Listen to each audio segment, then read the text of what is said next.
Joining me now is author and columnist Douglas Murray. Douglas, welcome to the show. Great to be with you.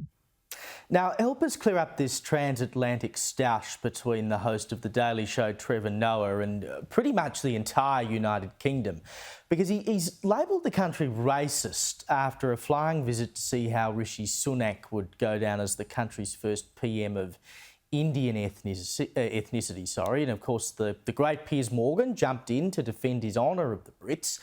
Is anybody actually listening to Trevor Noah? I mean, he has touched a nerve, or is he just sort of whistling in the wind with this stuff he's seemingly made up about Britain being racist against the new Prime Minister?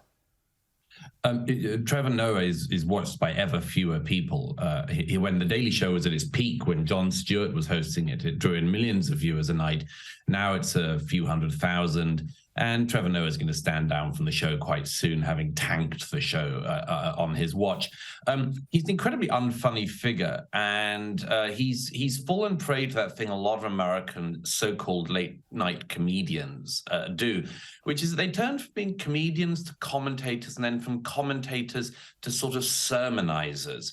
And that's what Trevor Noah has been doing. That's what he did last week when he claimed there'd been a backlash against Prime Minister Rishi Sunak because he's of Indian heritage. No such backlash occurred. It didn't occur in the media. It didn't occur in anyone in politics. Everybody was basically just sort of perfectly happy if they felt anything. And most people just don't really notice in Britain this sort of thing anymore. And it was a weird import of a particular American racial obsession being put onto Britain and entirely invented. The only person who Trevor Noah and his team can point to, who even mentioned the ethnicity of Rishi Sunak, was one caller to one call-in show, a member of the public, who mentioned Rishi Sunak's race. And what Trevor Noah didn't seem to realize is that caller, that single member of the public, is himself of Indian heritage and a Hindu. So this is once again one of these invented backlash by somebody completely preoccupied by race and racial issues, who actually, sadly, I think for Trevor Noah, most people have moved on. Most people have moved on from that. And it's only people like him who haven't. And actually, there's a reason for that, which is if he did move on, like the public, particularly the viewing public, he'd have to get a new shtick. But he doesn't have anything else up his sleeve. So he has to sort of invent hate crimes where there are none, invent backlashes where there have been none. Yeah. And that's why there is now a backlash against Trevor Noah, this time a real one. Well, and you've got to wonder with these people, I mean, if they didn't invent this stuff, they'd have nothing to talk about. It's almost like they actually want Britain to be a racist country, because at least it would keep people like Trevor Noah in a job. That's right. I mean, they basically need it for business. And you know, Trevor Noah himself came from South Africa to America. And of course, South Africa in the 20th century is a totally different story. But that's not Britain in the 21st century or Australia in the 21st century. It's not our story at all. And so one of the very strange things that's been going on in recent years, and I've written about this in a couple of books, is the way in which a very specific American view on race is being superimposed on everyone else. And, you know, we all have our own challenges as societies, but actually in the 21st century, Britain is as unbigoted a country as you could possibly have on earth, the least bigoted of all countries. And, you know, anyone who doubts that, you know, a racist or bigoted country would not keep appointing prime ministers, home secretaries, foreign secretaries and others of a bewildering variety of backgrounds. They just wouldn't. So it's a horrible calumny against Great Britain. And I wish that people like Trevor Noah were willing to move on. Just while we're on Rishi Sunak, what's your take on his first week or so in office? I mean, he seems to be a steady enough hand on the tiller. He could hardly be worse than Liz Truss. Yes, we don't need another Titanic steward. So there's a great sense of relief in Britain, I think, that certainly somebody with considerable economic competency, I mean, that's Rishi Sunak's best qualification for the job, should be in charge. He's had a very successful first week, I have to say. his first prime minister's questions. He gave a terrific performance against the Labour leader, Keir Starmer.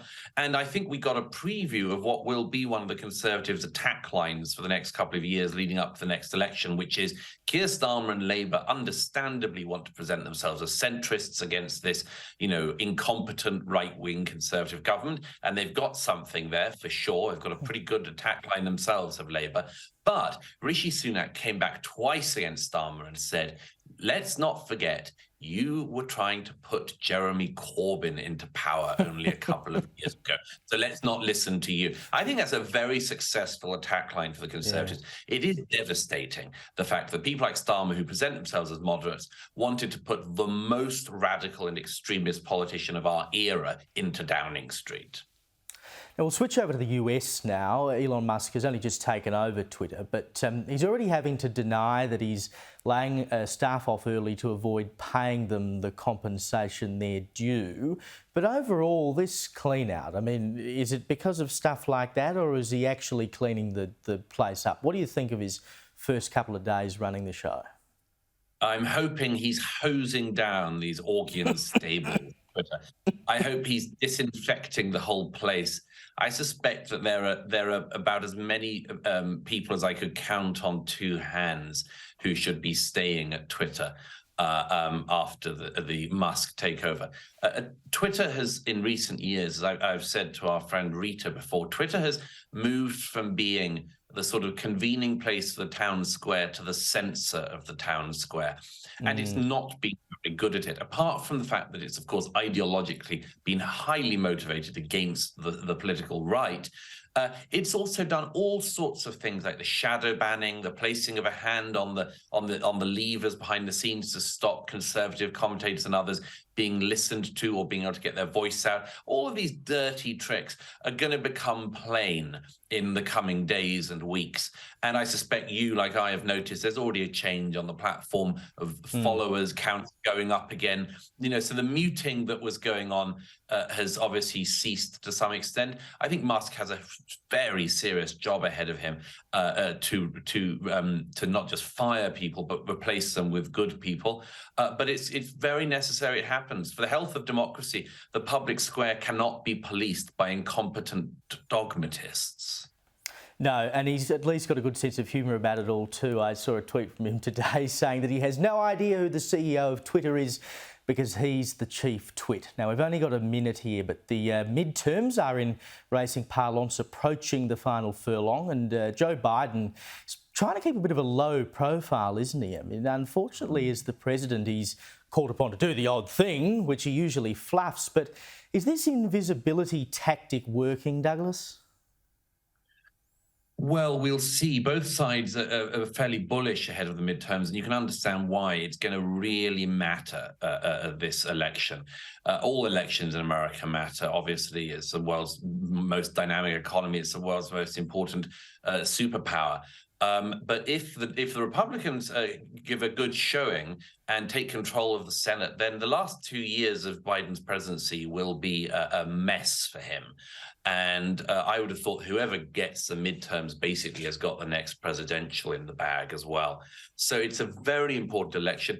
Joe Biden, I mean, what can you say? Whenever he stands in front of the cameras, whenever he's allowed in front of them, he always fluffs it up.